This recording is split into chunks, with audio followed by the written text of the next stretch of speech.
slide.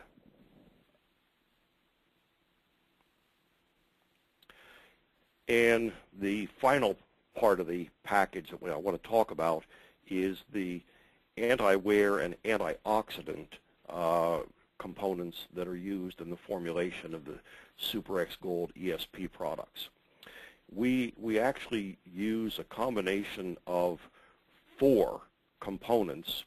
2 of them provide anti-wear, which prevents, basically these molecules are designed to lay down a protective layer on the metal surface that prevents metal-to-metal contact that can result in micro welds and tearing and destruction of the metal surfaces.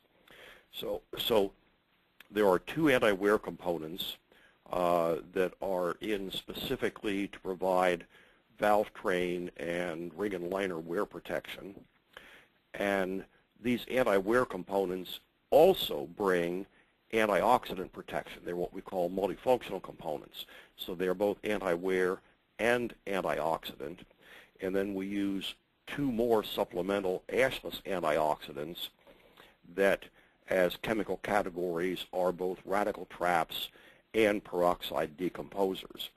And again, the key here for the antioxidants is to prevent the breakdown of the base stock, to prevent the formation of weak organic acids, which can attack the lead in the engine bearings.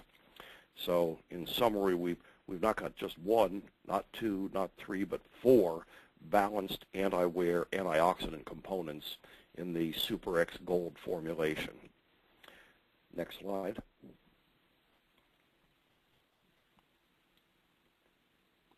I had said earlier that one of the tests that's in CJ4 is the MAC T12, and this test, it looks at ring and liner wear protection, oil consumption, and it looks at bearing corrosion. And the way the test runs, it's a 300-hour test. The first 100 hours are run at 1,800 RPM with retarded injection timing, so that we preload about 5% soot into the engine oil. Then at 100 hours, the engine drops from 1,800 RPM to 1,200 RPM, which is where it hits its torque peak. It's run about 10% over-fueled, and it just hammers the ring and liner interface and the engine bearings for an additional 200 hours through the end of the test. These are the rod bearing pictures of the rod bearings from the Suprex Gold test, and you can see that there's no copper exposed on any of these bearings. The upper bearings, which are the ones that are loaded, have had some rubbing of the overlay, but in general, these bearings could be put right back into the engine in a normal on-highway engine and run for another 500,000 miles with absolutely no problem whatsoever. Next slide.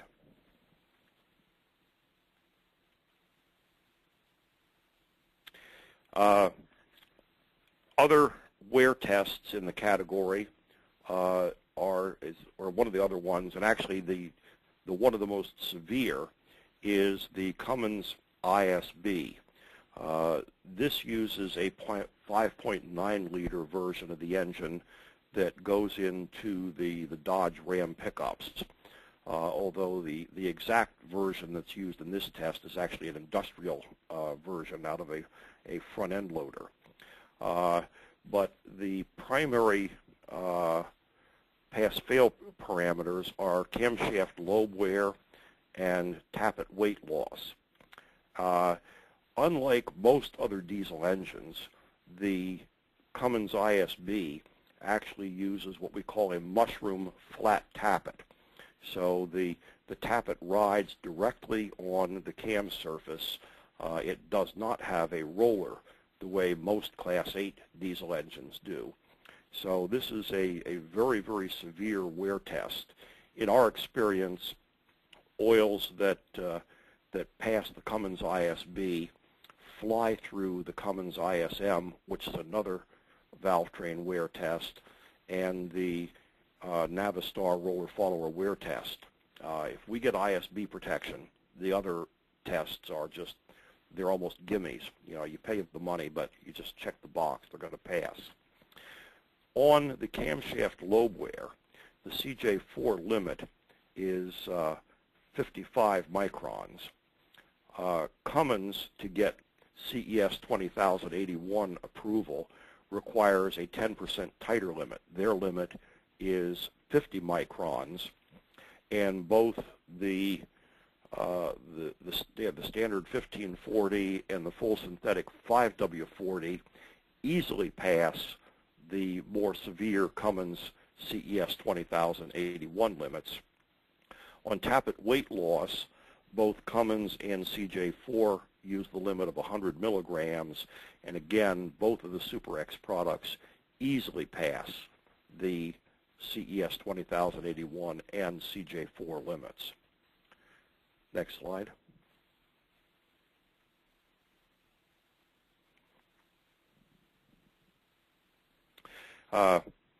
Again, this is now the next test is the Cummins ISM.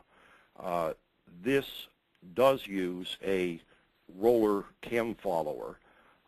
So in this test, we're actually looking further upstream in the valve train at the interface between the crosshead, which is a kind of a piece of metal that sits on two intake or two exhaust valve stems, and has a rocker arm that pushes on the back side, which allows one rocker arm to actuate two intake or two exhaust valves.